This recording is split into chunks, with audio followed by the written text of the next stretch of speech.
Overall global observers क्या notice करते हैं सर इस तरीके की तस्वीरें सामने आने के बाद? क्योंकि अगर ये क्रूशियल स्टेप है रीसेटल करते हुए भारत और इंडिया के स्टैंड को ही देखते हुए, लेकिन ग्लोबल ऑब्जर्वेशन, दीपक वोरा सर। ग्लोबल ऑब्जर्वेशन यही है कि ये दोनों देश कोशिश कर रहे हैं, लेकिन इसका परिणाम आने वाला नहीं है। पिंग साहब ने जो भी कहा था, पीएम साहब ने तो साफ कर दिया कि हमारी कोर कंसर्न्स क्या हैं, टेरिटरी है, टेररिज्म है, ट्रेड है, एटसेट्रा, ट्रंप है, उनको आप एड्रेस करिए। उसने जिक्र ही नहीं किया टेररिज्म का। वो कुछ नहीं करेगा जो पाकिस्तान को किसी प्रकार से एम्बैरस कर सके इंटरनेशनली, और जब तक नहीं उसके साथ डील करेगा मैम, आगे ये संबंध नहीं बढ़ेंगे। जितना मर्जी डांस करा दीजिए, जितना मर्जी हाथी और माइथोलॉजिकल ड्रैगन जिसको किसी ने कभी देखा नहीं है, उन दोनों का जो मर्जी आप अच्छी अच्छी बातें करिए। फिर वही बात आती है, तो ट्रंप भी तो इस बात से वाकिफ हैं, क्या उनको कहीं ना कहीं बेनिफिट नहीं होगा इस डांस का? ट्रंप को बिल्कुल, क्योंकि वो जानते हैं कि दोनों सेम पेज पर कभी आ ही नहीं सकते, भले ही किस तरीके की फोटो सामने अब ये हो सकता है ट्रंप को तकलीफ हो कि ये अपनी करेंसी में अगर ट्रेड करने लगे। पॉलिटिकली तो भूल जाइए, नहीं होने वाला, लेकिन इकोनॉमिकली अपनी करेंसीज में ट्रेड करने लगे तो डॉलर को कुछ हद तक, वेरी लिमिटेड हद तक, थोड़ा सा उसकी अहमियत कम हो सकती है। ठीक है प्रोफेसर अमिताभ सिंह, तो फिर यहां से हम क्या समझें कि कितनी सफल रहेगी भारत के लिहाज से ये एससीओ समिट? देखिए, एक चीज़ तो बहुत बड़ी बात हुई है कि पिछले 5 साल के बाद जो हमारे टेंशन थे, 5 साल पहले से जो टेंशन चले आ रहे हैं, उनको थोड़ा सा एक विराम मिला है, एक कॉन्फिडेंस मिला है भारत डिप्लोमेसी के लिए, भारत की डिप्लोमेसी के लिए, कि हम जो बॉर्डर डिस्प्यूट चल रहे हैं उनका जो मैकेनिज्म है उन पे एक पॉजिटिविटी आएगी। अब तक 14 से ज़्यादा राउंड ऑफ नेगोशिएशंस हो चुके सब लेवल पे, वो उनका कुछ नतीजा सामने आना चाहिए। दूसरा जो सबसे इम्पोर्टेंट बात है कि इस समय जो टैरिफ के चलते दुनिया में उथल पुथल मचा हुआ है अमेरिका के, तो एक ऑप्टिक्स के तौर पर ही सही ये एक बहुत बड़ा मैसेजिंग जा रहा है भारत के तरफ से एससीओ मीटिंग में दुनिया को, कि हम प्रतिबद्ध हैं अपनी आर्थिक क्षमता को। लेकिन इसको अगर दूसरे तरीके से घुमा के देखें प्रोफेसर अमिताभ सिंह, तो एक तरफ 30 साल पुराना स्ट्रैटेजिक अलाय जिससे हमारे संबंध इस वक्त बहुत टैरिफ की वजह से अच्छे नहीं, दूसरी तरफ एक ऐसा देश जिस पर हमें ट्रस्ट नहीं, तो और एक हमारा जो टाइम टेस्टेड पार्टनर है वो खुद अपनी एक वॉर में इस वक्त उसकी इकॉनमी बहुत अच्छी है नहीं, और एक वॉर में वो बिजी है। तो क्या ये दुनिया में, मतलब भारत के लिए ये एक टफ टाइम है उसकी फॉरेन पॉलिसी और डिप्लोमेसी को देखते हुए? देखिए, अगर अमेरिका का रुख देखें तो भारत के प्रति ही नहीं, उनका जो सबसे विश्वासी दोस्त था कनाडा, जिनके पास कोई बॉर्डर डिस्प्यूट ही नहीं है, उससे वो लड़ गया। यूरोप जो उनका सबसे विश्वासी है, सबसे ज्यादा ट्रेड करते हैं उनके साथ, जिनके साथ उनका ट्रांस सिक्योरिटी अलायंस है नेटो में, उनसे वो लड़ गए। तो आप ट्रंप को एक रिविजनिस्ट, पुनरुत्थानवादी एक व्यक्ति है जो पूरी दुनिया को बदल के देखना चाहता है। तो भारत उसमें एक बहुत छोटी सी इकाई है। अगर भारत इस समय कोई गलत स्टेप लेता है या बहुत ज्यादा वोकल हो जाता है अमेरिका के खिलाफ, खासकर नेतृत्व के हिसाब से, तो वो अच्छा नहीं होगा। हम ये भी मानते हैं कि ट्रंप की जो ये नीति है वो डील करने वाली नीति है, कि जहां तक हो सके इनको दिखाओ और फिर बाद में हम डील कर लेंगे। और ये हमारा रूस से तेल खरीदना स्ट्रैटेजिक डिसीजन नहीं था, अब वो स्ट्रैटेजिक डिसीजन हो गया। वो इकोनॉमिक डिसीजन था, लेकिन जितने दबाव पड़ रहे हैं अब वो स्ट्रैटेजिक डिसीजन। अगर भारत इससे पीछे हटता है तो ये एक बहुत बड़ी हार होगी भारत की, और भारत तो वो करेगा नहीं, मतलब मैं क्यों अज्यूम कर लूं कि वो पीछे हटेगा। तो अगर ये ऐसा होता है तो भारत के लिए बहुत जरूरी है कि वो अपने जिस राह पे निकला है, खासकर रूस के प्रति या अमेरिका के प्रति, उस राह से पीछे नहीं हटे, क्योंकि हमको लगने लगेगा दुनिया को कि हम पीछे हटे इस ट्रेड वॉर में। रूस इस समय यह भी जानता है कि भारत न सिर्फ ट्रेड उसके साथ करता है या तेल खरीद रहा है, और रूस के लिए आने वाले, मैं तो कहूंगा 20 साल कम से कम, जो वेस्ट को तेल बेचता था वो तो दरवाजा बंद हो चुका है, यूरोप को जो तेल बेचता था। तो भारत और चीन ही उसके सबसे बड़े खरीदार होंगे।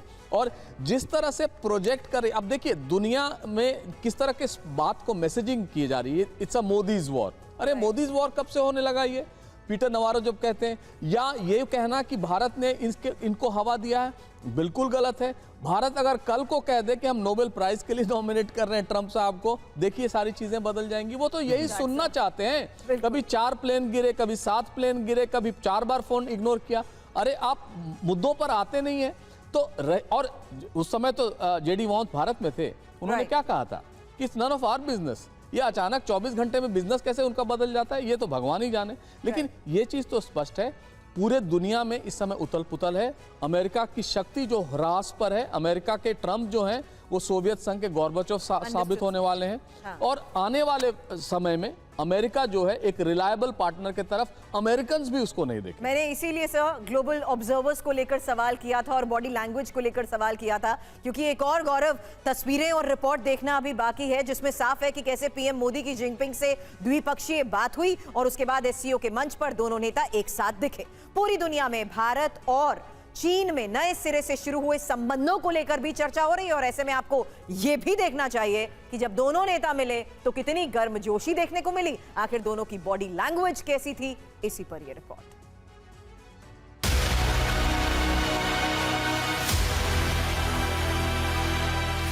एससीओ के मंच पर चीन के राष्ट्रपति शी जिनपिंग और उनकी पत्नी पेंग लियुआन ने गर्मजोशी से प्रधानमंत्री मोदी का स्वागत किया।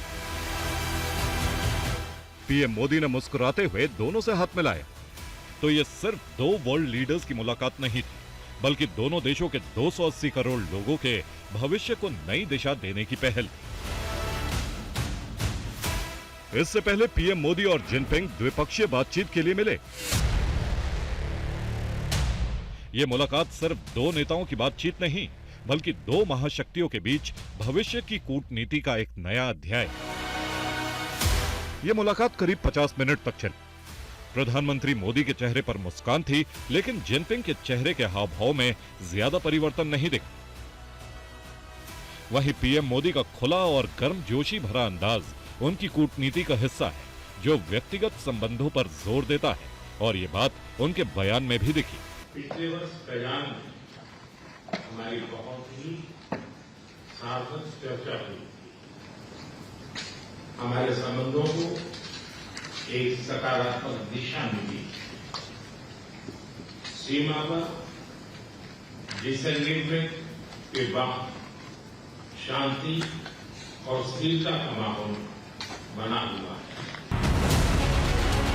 वहीं जिनपिंग ने भी भारत और चीन के संबंधों को नई दिशा देने पर जोर दिया।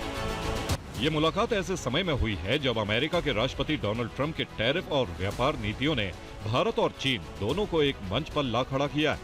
अब पीएम मोदी और जिनपिंग की मुलाकात का सोशल मीडिया पर अलग अलग चश्मे से विश्लेषण हो रहा है। ये मुलाकात भारत और चीन के लिए एक नई शुरुआत हो सकती है, लेकिन असली सवाल ये है कि क्या ये दोस्ती जमीन पर उतरेगी?